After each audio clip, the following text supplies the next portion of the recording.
The Desperate Message. The story opens with the peaceful planet of Kepler Prime, home to the gentle alien race called the Velnari. These blue-skinned beings have lived in harmony for thousands of years, focusing on art, music, and peaceful sciences. They have never known war or violence. Captain Rex Stone sits in the communications center of Earth's Deep Space Monitoring Station when an urgent transmission breaks through the cosmic static. The message comes from Ambassador Vale, the Velnari's chief diplomat, speaking in broken but understandable English, learned from decades of peaceful contact with Earth. Human friends, Vale's voice trembles through the speakers. We need your help. The dark swarm comes to our world. They destroy everything. Please, we do not know how to fight. The transmission shows scenes of destruction. Massive black ships, shaped like twisted metal spears, rain fire from the sky. Cities that took centuries to build crumble in minutes. The Velnari people run in terror, their beautiful crystal towers melting under alien weapons. Stone immediately contacts Admiral Jack Hayes at Earth Command. Hayes, a veteran of the Martian colony wars, knows the reputation of the Dark Swarm. They are a nomadic race of warriors who consume entire worlds, leaving nothing but empty rock behind. No civilization has ever successfully defended against them. Sir, Stone reports, the Velnari have maybe 6 hours before total planetary destruction. They'd been our trading partners for 30 years. Good people. They've shared their medical knowledge, helped us cure diseases. Hayes studies the tactical data. Kepler Prime is 47 light-hours away. Even with humanity's fastest ships using quantum jump drives, it would take at least 50 hours to reach them. The math is simple and brutal. They will arrive too late.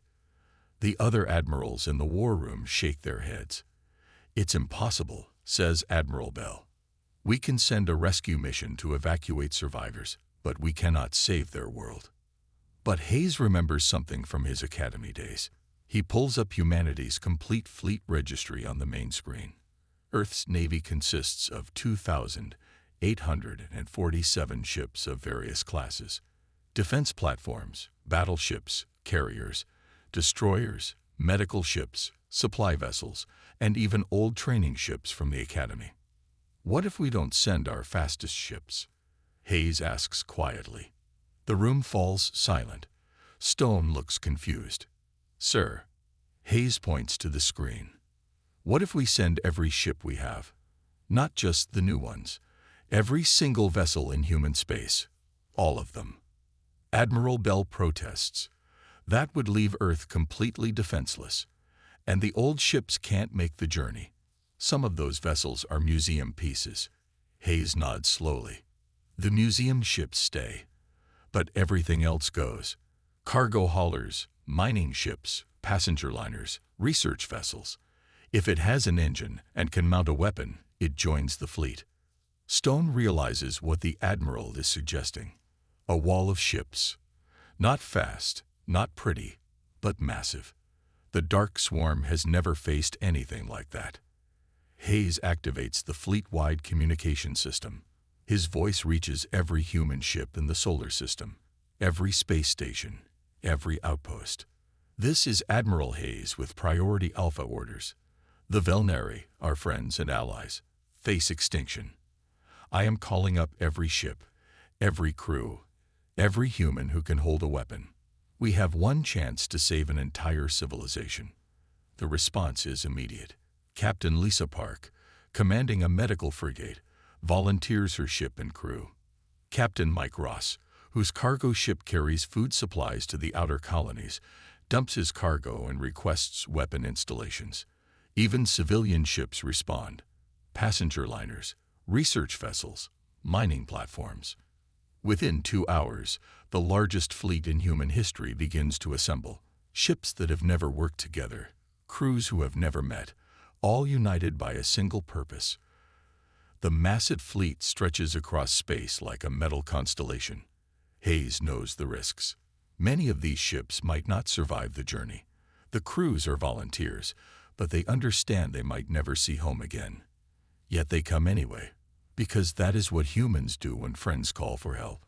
As the fleet prepares for the quantum jump to Kepler Prime, Hayes receives one final message from Ambassador Vale. Dark swarm ships surround our world. We have perhaps 4 hours remaining. If this is goodbye, know that we are grateful for your friendship. Hayes responds simply, "Hold on, Vale. Help is coming." The massive human fleet, over 2,000 ships strong, engages their quantum drives simultaneously. Space itself bends and tears as the largest rescue mission in galactic history begins its desperate race against time. The jump through hell. The quantum jump begins with a sound like reality tearing apart. Over 2,000 human ships vanish from Earth's solar system in flashes of blue light, leaving behind empty space and worried families. Captain Lisa Park grits her medical frigate's command chair as the ship shakes violently. The quantum tunnel stretches around them like a corridor of twisted stars. Her ship was never designed for this kind of emergency jump. None of the civilian vessels were. Hull stress at 70%, reports her engineer, Tom Clark. "We're pushing these old engines too hard." Through her porthole, Park sees other ships struggling with the same problems. A cargo hauler's engine explodes in a burst of orange flame, but the ship keeps moving forward on backup power. A passenger liner's hull begins to crack, but its crew seals the breach with emergency foam and presses on. Admiral Hayes, commanding the flagship Thunder, monitors the fleet's status. Red warning lights fill his bridge as reports flood in. 12 ships have already suffered major engine failures. 6 more report hull breaches. 2 civilian vessels have lost life support. "Sir," his communications officer reports, Captain Ross on a cargo ship Iron Wind requests permission to turn back. His ship is falling apart. Hayes opens a channel to the entire fleet. "All ships, this is Admiral Hayes. I know your vessels are suffering. I know some of you signed up to haul cargo, not fight wars. Any ship that needs to turn back, you have my permission. No shame in it." The response surprises him. Captain Ross comes on the radio first. "Admiral, my ship might be falling apart, but those blue folks helped save my daughter from the plague 5 years ago. We're staying."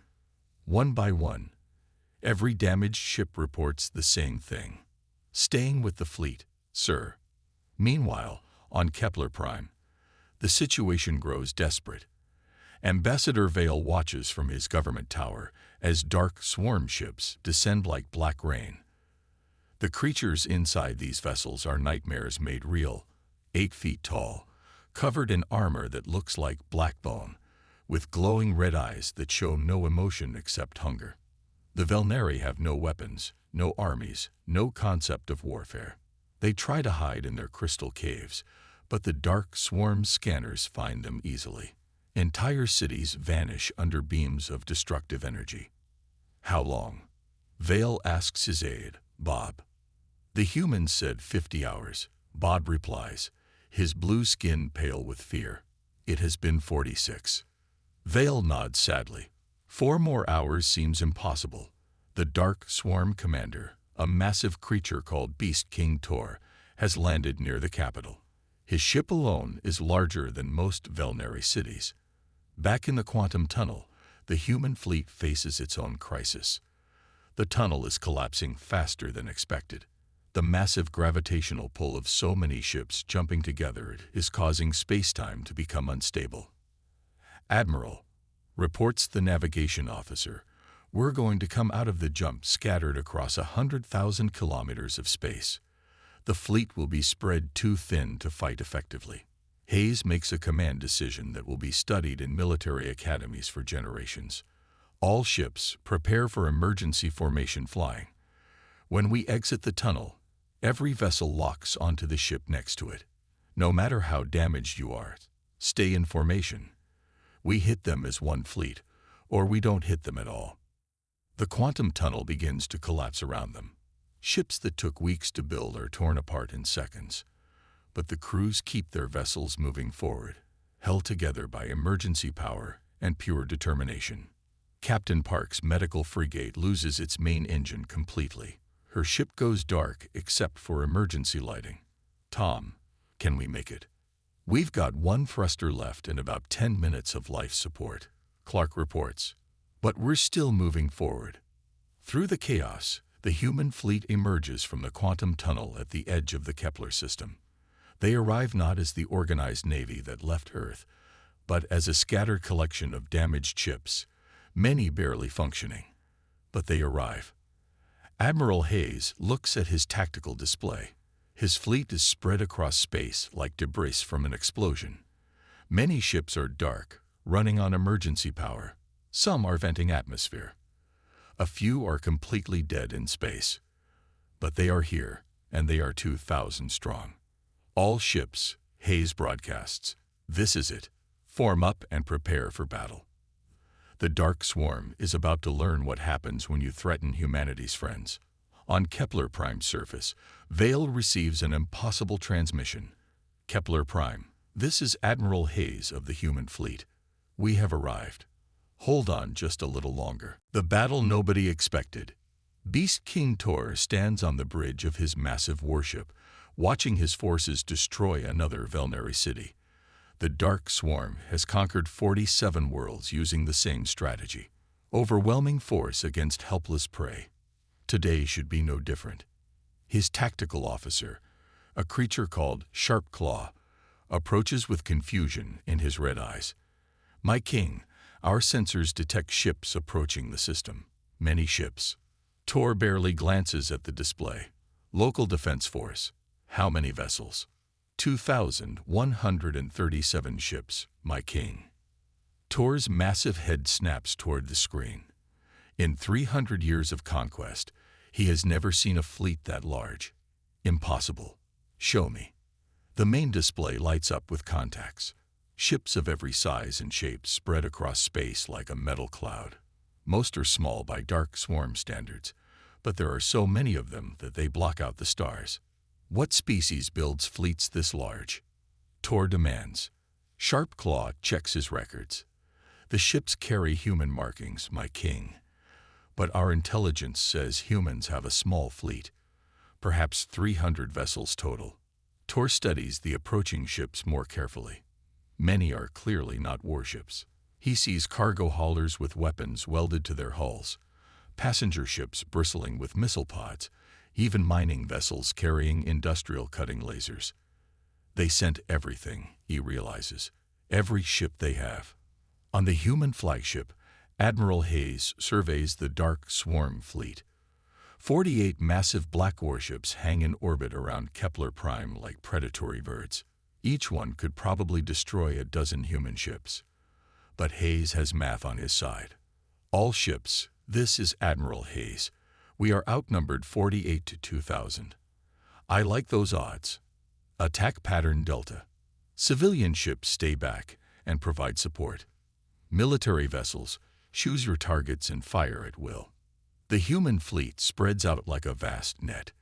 Captain Park's medical frigate hangs back with the other support vessels, but she can see the battle unfold on her screens. It is unlike anything in military history. The Dark Swarm ships are individually superior. Their weapons can cut through human armor like paper. Their shields can absorb tremendous punishment, but they have never faced an enemy that attacks from every direction at once. Destroyer Wolfpack closes with a Dark Swarm cruiser, trading devastating fire. The human ship takes critical damage but keeps fighting. Then cargo ship Big Load rams the alien vessel from behind, while passenger liner Star Dream hits it with converted industrial lasers from the side. The Dark Swarm ship, designed to fight single opponents, cannot handle attacks from multiple angles. Beast King Tor watches in growing amazement as his fleet begins to take losses. How are they coordinating so many ships? The answer is uniquely human. Instead of complex battle computers, the human fleet uses simple radio communication. Hundreds of voices fill the airwaves, sharing targets and coordinating attacks with the casual efficiency of people who have worked together for years. Big Ugly at Sector 7 needs attention, calls Captain Ross from his battered cargo ship. On it, responds Destroyer Captain Ann Bell. Cover me while I make my run." "Medical ship here," adds Captain Park. "Wounded vessel Ironbird, head to my position for emergency repairs." The Dark Swarm has superior technology, but cannot match human teamwork. Their ships fight as individuals while the human fleet fights as a single organism. The battle turns when mining ship Rock Crusher makes a discovery. Its industrial drilling equipment, designed to cut through asteroids, proves devastatingly effective against Dark Swarm armor. All mining ships, broadcast Hayes, use your cutting tools as weapons, aimed for their engine sections. Soon, dozens of mining vessels swarm around Dark Swarm ships like angry bees, their industrial lasers carving through alien hulls. The proud warriors of the Dark Swarm find themselves being defeated by converted civilian equipment. Beast King Tor realizes the impossible is happening. His fleet is losing. All ships retreat to the outer system. We regroup and plan a new attack. But Admiral Hayes has anticipated this. All ships surround them. Nobody leaves until we're done talking. The human fleet, despite heavy losses, forms a complete sphere around the Dark Swarm vessels. Damaged cargo ships float next to battered destroyers. Medical frigates tend to wounded vessels, while passenger liners keep their weapons trained on alien ships. Tor finds himself in a situation no Dark Swarm commander has ever faced. Outnumbered, outmaneuvered, and completely surrounded by an enemy that should have been easy prey. Admiral Hayes opens a communication channel to the Dark Swarm flagship. "Beast King Tor, this is Admiral Hayes. I believe you have something that belongs to us. We'd like our friends back. Please." The moment everything changed. Beast King Tor stares at the communication screen in disbelief. In 3 centuries of conquest, no one has ever spoken to him with such casual confidence. His massive frame trembles with rage. "Human Admiral." Tor's voice rumbles through the speakers. "You have fought well, but you cannot hold this position forever. My reinforcements will arrive soon. Withdraw now, and I will allow you to live." Hayes checks his tactical display. His fleet has taken heavy losses. 37 ships destroyed, over 100 badly damaged. Many vessels are running on emergency power, but they still outnumber the Dark Swarm 5-1. "Here's the thing, Tor," Hayes responds calmly. "We didn't come here to negotiate. We came here to save our friends. So you have 2 choices. Leave this system immediately, or we finish what you started." On Kepler Prime's surface, Ambassador Vale listens to the exchange with growing hope. The Dark Swarm ground forces have stopped their advance, clearly receiving new orders from their fleet commander. Sharpclaw approaches Beast King Tor with urgent news. "My king, our deep space scanners detect no reinforcements. The nearest Dark Swarm fleet is 6 months away." Tor realizes his bluff has been called. He studies the human fleet surrounding his ships. These are not the advanced warships he expected to face. Many appear to be civilian vessels barely holding together. Yet they have defeated his experienced warriors through sheer numbers and determination. What kind of species, Tor wonders aloud, sends their entire fleet to save strangers? The answer comes from an unexpected source. Captain Park's medical frigate approaches the Dark Swarm flagship under a flag of truce. Her ship's weapons are powered down, but her medical bays are full of wounded from both sides. "Beast King Tor," Park's voice comes over the radio. "I have wounded Dark Swarm soldiers aboard my ship. Your people fought bravely. I've been treating their injuries alongside our own wounded." Tor is stunned. You saved my warriors." "It's what we do," Park replies simply. "The injured need help regardless of which side they're on. Your soldiers asked me to give you a message." The main screen flickers to life, showing the interior of Park's medical bay. Dark Swarm warriors, their black armor removed, lie in human medical beds. Their wounds are bandaged with human supplies. One warrior, missing an arm, looks directly at the camera. "Great King," the wounded warrior says, "these humans, they are not like our other enemies. They fight to protect, not to conquer. They saved us when they could have let us die." Tor's worldview begins to crack. The dark swarm conquers through fear and overwhelming force. They have never encountered an enemy that shows mercy to the defeated. Admiral Hayes watches the exchange with interest. Tor, your people have been fighting for centuries. When was the last time you fought to protect something instead of destroy it? The question hits Tor like a physical blow.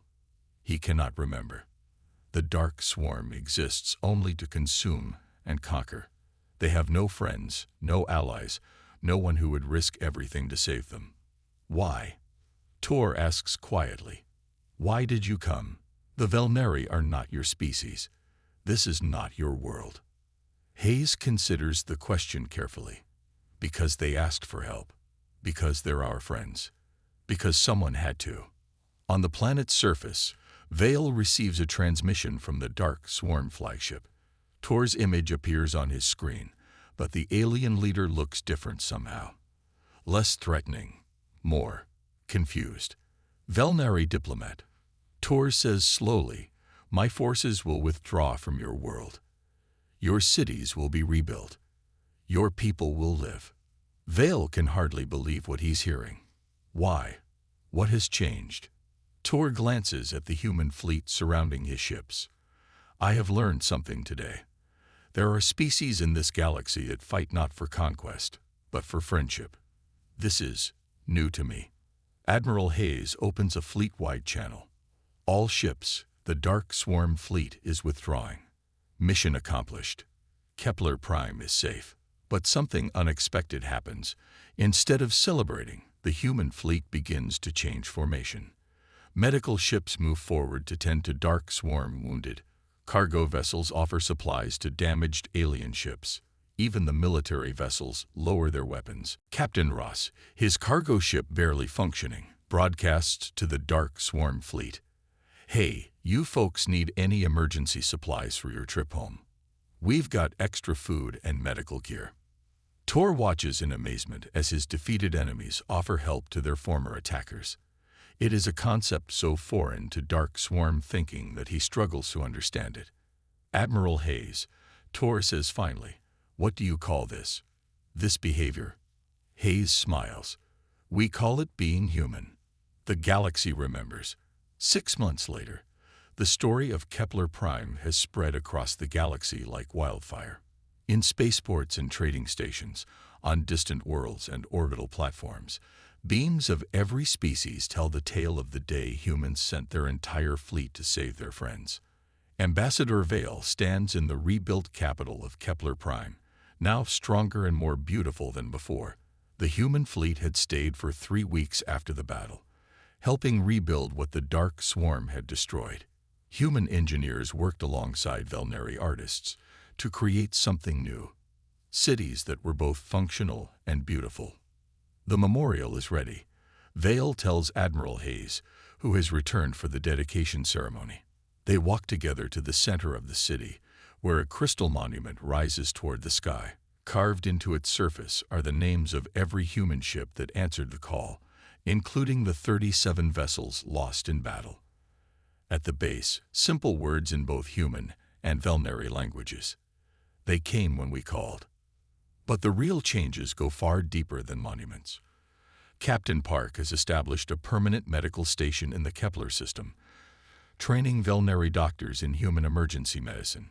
Captain Ross has started a regular cargo run, bringing human food to Velneri markets and taking Velneri art back to Earth. The transformation is not limited to human-Velneri relations. 3 weeks after the battle, the Xanthari Empire, longtime enemies of humanity, sent their first peace envoy in 50 years. Their message was simple. Any species that risks everything for friendship deserves respect. Admiral Hayes reads the diplomatic reports in his Earth office.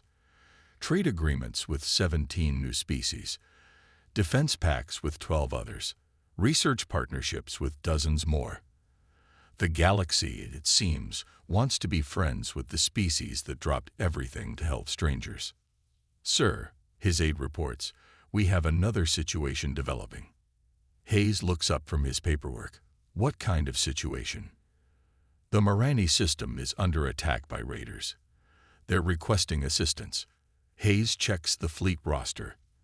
After the losses at Kepler Prime and the ongoing repair work, Earth's fleet is at 60% strength.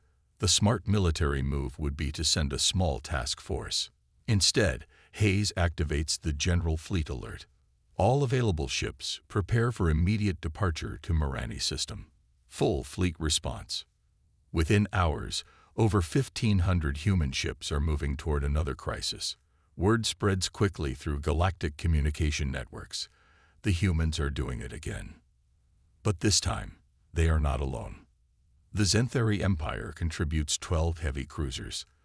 The Velnari send their newly commissioned defense ships, the first military vessels they have ever built, designed with human help. Even some reformed dark swarm ships, now calling themselves the New Path Fleet, join the rescue mission. Beast King Tor, who has spent months learning about concepts like friendship and cooperation, brings 6 vessels to help protect the Marani. His message to Admiral Hayes is simple. You taught us there is honor in protecting others. We wish to learn more.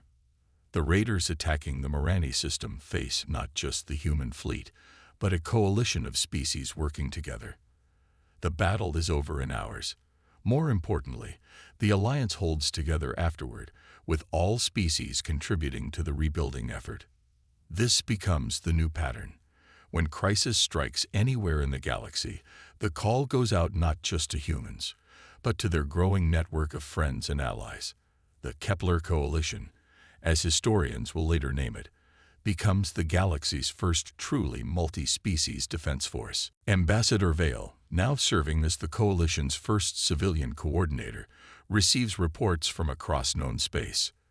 Pirates think twice before attacking trade routes protected by Zenthari human patrol squadrons. Border disputes are resolved by mixed diplomatic teams. Scientific discoveries are shared freely among member worlds. The galaxy is changing. Vale tells Hayes during one of their regular meetings, species that have been enemies for centuries are learning to work together. Hayes nods, watching through his office window as human and alien ships dock together at Earth's orbital stations. All because you sent that first message asking for help. Vale smiles, his blue skin brightening with emotion. No, Admiral. The galaxy changed because when we asked for help, you sent everyone. The final scene takes place in Earth's military academy, where Admiral Hayes addresses a class of young officers from 12 different species. Human cadets sit next to Velnari art students learning tactical planning. Former Dark Swarm warriors study alongside Zenthari diplomats. The lesson of Kepler Prime, Hayes tells them, is not about the size of your fleet or the power of your weapons. It's about what you're willing to risk for others. When someone calls for help, you don't send what you can spare. You send what they need. The galaxy learned that day what it means to be human. To risk everything for friendship, to show mercy to enemies, and to never abandon those who call for help. And the galaxy became a better place because of it. The end.